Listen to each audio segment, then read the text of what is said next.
So we're back again with ProGolfGals in isolation.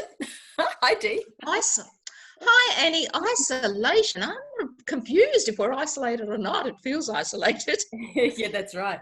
So we decided to do some golf trivia and some fascinating facts just to keep you entertained and informed. Entertaining. Hopefully. We're going to do our best anyway. So we thought we would ask each other some questions. We don't know the answers to each other's questions. So Dennise has got 5 questions for me and I've got 5 questions for Dennise, and we're going to get you involved. So if you want to answer the questions, you can as well. Obviously, we won't have a formal way of getting anyone's answers, but feel free to play along. Basically, we do have some thinking music. Oh, that's good. That's good, and we can dance as well while we're doing it. That's our thinking music. Or put on your glasses to see more intelligent. Okay, so let's start. Would you want to start with your first question for me, Dee? Trivia question number 1. Yes. Trivia question number 1. Here we go. I'll make it multiple choice if you like. That'd be good. How many Australians have won a major? How many Australians? Okay, I need thinking music. Oh, sorry. I was going to give you multiple choice. Oh, yeah. I need that because I got no idea. So, okay, here's how many Australians have won a major? Women and men. Women and men. Is it? I'll make this. Is it 10 Australians? Is it 12 Australians? Or is it 14 Australians? Thinking time. Thinking time. Give the people time to think. No Googling. 10, 12 or 14. No Googling. We better not leave that too long. Oh, look. I'm going to go with... Such a big... 12. 12. Is that right? No, it's 14. Oh, I was going to say 14. I know you were going to say 14. I was going to make them closer. So there are 3 Australian women. Do you know those 3 Australian women? Curry. No. Curry. Majors, right? Yeah, majors. Curry. Jan Stevenson. A clue, just won it last year. Oh, yes. Hannah Green, thank you for the clue. Ding. We need a bell for the clue. Ding. Clue. Hannah Green. Yes. Oh, good. Okay. And then there were 11 Australian men, and they were Peter Thompson, Greg Norman, David Graham, Jason Day, Adam Scott, Jeff Ogilvy, Steve Elkington, Ian Baker Finch, Wayne Grady, Kel Nagle, and Jim Ferrier. Jim Ferrier back in 1947 won the USPGA. Wow, so he was the first ever Australian to win a major. That's huge. Yes, that's pretty good, isn't it? Yeah. He was a big tall man. Peter Thompson won 5, didn't he? He won 5. Actually, I've got a story with Peter Thompson. Can I tell my story? Yeah. Would you like some thinking music for your story? No. I just love this part here. I was fortunate enough, shows my age probably, but I had a couple of lessons of Peter Thompson, and I met him when we were playing in the Australia-Japan matches in Japan, and I was fortunate enough to play with him. And Mr. Thompson gave me a tip. He gave me a dozen Balata golf balls, which was amazing. Yes, he was a very, very nice man. And then he gave me this tip, and his tip, I used it in all my lessons. It took me about 8 years to decipher it because it was too simple. He said, Dennise, this is what happens. Amateurs turn, then hit. Pros hit and turn. Think about it. Amateurs turn, then hit. Hit. Pros hit and turn. I don't know if biomechanically that's correct, but that's what he told me. So that, in other words, they get out of sync. But that was the great words of advice the late, great Mr. Peter Thompson gave me. And he was conundrum. Go and work that out, darling. What does that mean? And I'd say to my students, like 5 years, 10 years, now Mr. Thompson told me this. It took me 5 years to work it out, but I'm deciphering it for you. I'm going to give you the answer. Okay. I'm going to give you the answer. Get too distracted. Oh, all right, here is my question for you, Dee. How old was Tiger when he won his first ever tournament? Oh. PGA tournament, I should say. PGA tournament, not ever, because he probably won something at age 2 or something. Oh, that's... I know he won a major... Multiple choice. I forgot the... Oh, good. Right, multiple choice. 20. B, 21. Or C, 22. Oh, well, that's not much of a choice. God. Was it a major? Was it? Could you put the thinking music on? I need thinking music. I put my glasses on, so I look clever, and thinking music. Where's the thinking music? Does anyone know at home? No Googling. It was young anyway, wasn't it? Either way, that's all. It was very young. I think that's probably. I'm going to go. I'm sure they win it younger now. Maybe, I don't know. I'm thinking 20 because that's young, and then 22 is young. But I'm going to go in the middle. I'm going to go 21. Yes, Dee, you're correct. Ding. That wasn't because I was smart. That was just I went in the middle. But that is very young, isn't it? That's that was a record at the time, apparently. A record at the time. Would you like to know another fascinating fact while I'm telling you? I would. Facts? Okay, this one's good. Did you know golf balls were originally made out of wood? Wood. Wow. And I didn't know that. I knew they were made out of leather or bird That's right. And then they didn't last very long, only like a round. You beat them up. And so very soon after that, or around about the same time, they started being made out of feathers. It was called a feathery, and it was made with a leather pouch and feathers inside, but they were very expensive, those ones. They cost the equivalent of about $20 per ball. Wow. Yes. That is expensive. Now, is that a fascinating fact? It's certainly... I didn't know that. I knew the feathery bit, but I didn't know the wooden bit. I didn't know that either. I bet they wouldn't have gone very far. No, you wouldn't think so. You wouldn't think so. It would hurt it if it hit you. I suppose they still would. Well, maybe we should go back to wooden golf balls. Then we wouldn't need very big golf courses. Yeah, true. We could have something going. You got another question for me? Who had the most tour wins? An Australian. So tour wins. The most tour wins.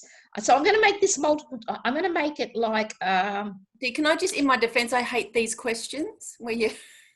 Who won the 1987 US? I don't know. Well, I think it's a very interesting question. I'm going to tell you anyway. You have to read choices. Okay, I'll give you 3 choices. I'm going to make it easy to start with. What was the question again? Most. The most tour wins by an Australian. Tour wins on which? Anyway, any tour. So I'm going to make it multiple choice. It has to be. So it has to be. No, it could be. Yeah, could be Curry, but I'm going to give you this. The number of tour wins was 88. That's how many tour wins they had worldwide. This person. So this person probably had to be old, or very good. Greg. Would it be Norman von Nider, the great Norman von Nider? Was it Kel Nagel? I'm making it 4. Was it Greg Norman or Peter Thompson? So, most tour wins by an Australian. It was 88. Norman von Nider. Sadly not. No, because Mr. von Nider would have won a lot, but World War II interrupted him. I knew that. That's what I was thinking. I knew you knew that. He won 46. The great Peter Thompson won 85. Kel Nagel, who was brilliant, won 86. So our winner is... Not me. The great white... Shark, Greg Norman. He won 88. I said Greg Curry before you gave me the options, didn't I? You did. You were going to take him. Curry Webb won 57. Oh, good on her. Flying the flag, yes, girls. Yeah, that's definitely. amazing, isn't it? So Greg Norman, he's our winningest golfer, as they say in the States, ever, basically. Greg Norman. But he only won 2 majors though. Yes. He did lose a lot. He lost a few. I think that was kind of a bit of a swing problem he had, or maybe a mental issue. I don't know. Probably more mental at that level, isn't it? Once you get to that level, it's not much. Yeah. Okay, so I've got a question for you now, Dee. Oh, good. It is. I'll put my glasses on. Speaking of winningest golfers, who is the winningest ever female golfer? So won the most tournaments worldwide ever. Now, I do have some multiple choices for you. Have you got any guesses? In any tournament, any tour, I mean? Yeah, professional tournaments. So have you got any guesses before I give you the... My gut feeling would go, I would think it would be, I don't know, that's majors. Curry Webb was really good at that. I was thinking maybe Curry Webb, and then I'm thinking maybe Annika Sorensson. Then I'm thinking of maybe one of the old timers. You're on the right track. Let me give you, so A, Mickey Wright. Ooh. B, Annika Sorensson. Ooh. Or C, so dramatic, Patty Berg. Oh, Patty Berg. You didn't put Curry Webb in, so I was wrong there. I need thinking time. Mickey Wright. She just died, Mickey Wright, didn't she? Yes. Mickey Wright just died. Yes. Patty Berg. Is she still alive? I don't know. I don't think so. I'm thinking it has to be Annika Sorensson, because that's what my gut feeling would say. But she went off to have children. So it's either Mickey Wright or the Patty. So I'm going to go. Anyone at home? I think this is. Got any ideas? Yeah, can you give me a tip? Can I call a friend? Who can I call? I'll give you a clue. It's Patty Berg. I was going to say her. I got no clues for you. Okay. All right. I got another fascinating fact, though. I have one fascinating fact. Okay. Hit me with your fascinating fact. Okay. Here's my fascinating. Do you you may know this lady, Babe Sahara Dixon. Yes. She won all the gold medals. Yes. She was the first woman and the only woman ever to play in a PGA. It was the PGA event and make the cut. Yes. Well before Annika did it. Yep. And she did it in the didn't she? Yeah, and she was in the Los Angeles Open in 1945. I can't remember what she shot. But yeah, that's quite 81 made the cut, because when I was looking up my phone, I saw that. Very good. Very amazing. Put your glasses on. That makes you look even more intelligent. How amazing. I admired that woman. I read her book and everything, because she was such an amazing athlete. You know, she hit it a long way with what she was using. She could just play any sport, and she died so young of it was cancer. I think she died at such a young age. Super talented. Yeah, super in anything. Yeah. Some people are just born like that. Yeah, well, that was my what about yours? Fascinating fact. Now, I think a lot of people might know this already because it's quite widely known, but I think it's interesting. Did you know that the world's best left-handed golfer, Phil Mickelson, is not even a left-hander? Did you know that? No, I didn't know that. Is he a right-hander playing left-handed? Right-hander. And get this. So when when he was little, his dad used to practice on the range, and Phil would stand opposite him on the range and hit balls mirror imaging him. And that's how he became a left-hander. And I find that phenomenal, to be so good at golf. Yeah. Not even your natural side is just mind-blowing. But it is interesting that a lot of players who are right-handed play left-handed, and those that are left-handed play right-handed. Most of those players, I think, were forced to do that because there wasn't a lot of equipment, and people just thought, oh, you know, that's will just make everyone play right-handed. But I think sometimes if you're right-handed playing left, it can be an advantage. But, you know, I still get people saying, can you teach someone who's left-handed? And I go, of course, I love teaching them. It's, you know, it's the most natural way you can play if you're left-handed. But it's interesting, isn't it? But I did not know that interesting fact. You can tell me. Do you want to tell, which question do you want? The year that Ian Baker Finch won the British Open, or the year that Greg Norman won the British Open? I'm going to make it multiple choices. Which one would you like? Multiple choice as to which question I like. No, once you decide on the question, I'll give you a multiple choice. So if you want the year that Greg Norman won the British Open, Baker or the year that give me Baker Finch. Okay, I'm going to give you Baker Finch. I'm going 85. No. It was It was sort of close, but not exactly when my son. A bit later. So I'm going to give you 3 choices. 1985. Yeah. 1985. At least it was a choice. The next choice is 1991. Oh. And the next choice is 2019. Which one are you going to go for? Thanks, Steve. No. Where's the music? Get the music. No music needed on this one. Let me maybe 1991 then, Dee.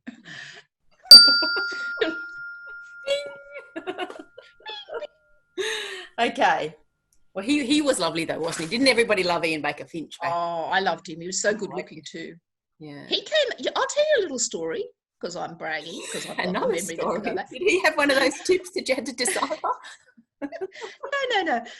When I had my best year on tour, I came back and we were at Terry Hills, I think, watching an event they had up there. And I was just watching behind the Roby things. And Ian Baker Finch, who I thought was adorable, came up to me, used my name and said, "Hi, Dennise, you had a great year. Congratulations." And I was like, oh my God, Ian Baker Finch. Faint? I was with my husband at the time. I didn't faint. I was like, oh, thank you. Hyperventilating. Wow, that's impressive that he knew everything about you. I know. That's because he's a lovely person. Yeah. Really, nice. he's one of the nicest guys. A lot of them are nice. Okay. Question. Yes. Okay. Ariya Jutanugarn is one of the world's best female golfers. Which country is she from? And you're not going to get any multiple choices because you should know this one. I do know this one. I do know this one. I hope I get it right. What about everyone at home? Do you know this one? I met her coach once. Oh, here's another story. Because I'm such a name dropper. Did he know all about you as well? No, he didn't. But I made sure he did by the end of our conversation. She is from Thailand. Ding! Nice one. From? I think you're killing me on this little... No, we're level. We're level. Keep our own scorecard. Would you like a fascinating fact? I'd love a fascinating fact. The word birdie comes from an American man playing golf who hit his first shot, hit a bird. His second shot landed very close to the green, close to the hole. And that the guy said, the American man said, "That was a bird of a shot." And it stuck. No. That apparently is a true story. That's why we nice accent. Can you do the accent again, please? No, I can't. It was a one-off. Oh, it was very good. I liked it. Did you know that? No, I didn't know that. I didn't know that at all. Okay, here's a question. I think I've already given it to you.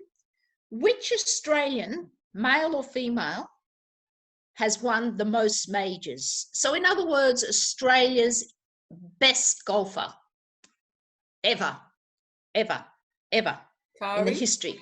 Kari Webb. She's won 7 majors. Well done, Annie. And 7 majors. Multiple choice. No. Peter Thompson 5, and they're all British Opens. Greg Norman won 2 British Opens. David Graham, he won 2. So Kari, the best golfer in the history of our country. Go the girls. She does a lot to help golf too. But anyway. And she's a great. That was an interesting fact, I thought. That's a good fact. I liked it. Okay, now this is my last multiple choice question for you, Dee. Now, I doubt you'll know this one, but I will do multiple choice. Oh, thank you. Canada's most successful ever professional golfer, male or female? And I've got some choices for you. Right? You ready? Okay. A. Stephen Ames. B. Mo Norman. Or C, Mike Weir. Oh, that's a hard one because I'm going to say it could be Mo Norman, but I don't think Mo, he's got a lot, he's in their Hall of Fame, but I don't, because it was a bit different. There goes my phone. Thinking music. Googling it. No, I'm just, turning it off. What was the question? Oh, the most famous. Could be Mike Weir, because he was the first Canadian to win left-hander to win the Masters. He's a left-hander. Yeah. So it could be Mike Weir. My gut instinct's saying I should go with Mo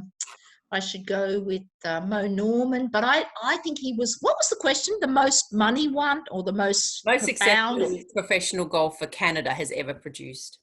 Which must mean how much money they win. Yes, possibly. I can't remember what I googled. I want to say Mo Norman, but I'm going to say Mike Weir, but I might change and go for the other guy because he's recent. He probably has earned more money. It depends if it's money winning, or I'm going to go Mike Weir. Yes. Ding! Oh, you have done well, Dee. You've done well. I think you got them all right, didn't you? I can't remember. Probably. I'll put my intelligent glasses on. Is that the last of our questions? Shall we finish up with a few fascinating facts? Yes, I'd like your fascinating fact. Did you know that the word Stableford, do you know where the word Stableford comes from? From a stable? Stableford is the surname of Frank Barney Gordon Stableford. Now that's a mouthful and a half. I've heard one. Tell me about Frankie. What did Frankie do apart from Stableford? Frankie is a British guy, and he came up with the Stableford system. If golfers started off with having a poor round, it was a way of keeping them interested. And so he came up with the Stableford system. Isn't that interesting? That's interesting. I've got a question for you. Do you think Stableford or stroke play leads to the best golfer? I have my view. My view is that I think if we all played stroke play, we would end up being better golfers than if we play Stableford, because we don't learn course strategy very well when we're playing Stableford. We go, got one shot left, I'll just go for it, splash in the water. Whereas if we're playing stroke play, we'd go, let me play within my means. I'll get it back onto there and I'll get up and down. That's an interesting, interesting. Yeah, no, I hear what you're saying. And we do play a bit of everything, don't we? Most clubs play mostly Stableford and a bit. And a lot of women I know hate stroke. I know, they do. They hate it with a passion. I don't know why. Well, when you get stuck in the bunker, you can't get out, and then come and have a lesson. And then, but then it becomes a fear of the bunker, and then it sort of feeds back, doesn't it? You know, and it's all up here, really. Mind over matter. But it's interesting. Mind over matter. Do you have any other interesting facts? I do. Now, the term tee box. Do you know where that came from? The tee box. A tee box? Before tees were a thing, so the actual little wooden tee that we use has only been in use since about 1920. Before that, there was a little box of sand on the tee, and you would create a little mound and put your ball on top. And so there was a box that had the sand in it, and that's the tee. See, they could do what Laura Davies does, just get their club and bang it to make a little mound and sit it on the mound. That's what Laura does, doesn't she? I have a story about Laura Davies. Goody. Yes. When I first went on tour in Europe, I was good friends with Karen Lunn and Corinne Dibner, who are Australian girls, and they had been travelling with Laura. And so I didn't have anyone to travel with when I first came on tour. And so I started traveling with them and Laura. So it was pretty fun because she was like winning everything. She was the superstar of the tour. And here I was staying in her house, and she just bought the house next door to her mum. As you do. That's sweet. Isn't that sweet? That's so, nice. That shows what a good person. Staying with her, which was fantastic. But I still remember, like, we would come home from being away for a week, and she'd have deliveries from all of her sponsors of clubs and bags and shoes. And I remember one time we would get going through everything, you know, opening boxes. It was the best fun ever. Christmas. She had a whole shipment of shoes that didn't fit her. They were too small. She goes, Josie, do you want these? I was like, yeah. I didn't like them very much, but it didn't matter. Hey, Annie, she had a Japanese sponsor and called Merriman, I think it was at the time. Yep. It was quite bright, like bright red and blue and white, like shoes. And man, I think I wore them anyway. I got a question for you. How many pairs of golf shoes do you have? Because I think you have a bit of a thing about golf shoes. You tend to have a lot of golf shoes, I thought. I have been called the Imelda Marcos of golf. But in my defense, I have a big foot. I'm a size 10 and a half. So normal shoes, no. Right. I went into a shop in Asia once. I was on tour. We were playing golf. I went into a shoe shop. I can't remember, maybe Taiwan or somewhere. And I said to the lady, have you got these in a size 10? And she looked at me and she said, maybe you like to look at our handbags. She actually said that to me. So shoes are not normally my thing, but then come to golf shoes. Oh, yeah. It's like I have 2 pairs. All my lack of shoes through the golf shoes. I know. Whenever we get together, I go, oh, God, Annie's got another pair of shoes. I have 2 pairs, my jogging pair and my torture pair. Do we finish up with one last fascinating fact? Do we have to? Well, if you're bored, people would have tuned out by now. Okay, one more. Did you know that until the 20th century, the dimples on a golf ball were on the outside? They went out instead of in. That's all I know. Don't ask me any questions. They go out rather than in. Yeah, the dimples were going out instead of in up until the 20th century. I don't get that. No, I don't either. Out. I'll try and find a picture. Oh, they go out rather than like in. Bumps. Well, I hope everybody's enjoyed our fascinating facts and our golf trivia quiz. And to the golf course, and you'll just sound so knowledgeable now. Anyway, send us in information that you might want us to do, something you're interested in. Yeah, absolutely. You know, any tips? If you have tips you're not sure about, maybe some mental questions about mental side of the game, we'll be happy to answer and have some fun while everybody's stuck inside. Who's getting used to being stuck inside? I'm not. All righty. See ya. Bye for now. Bye, everybody. Bye from ProGolf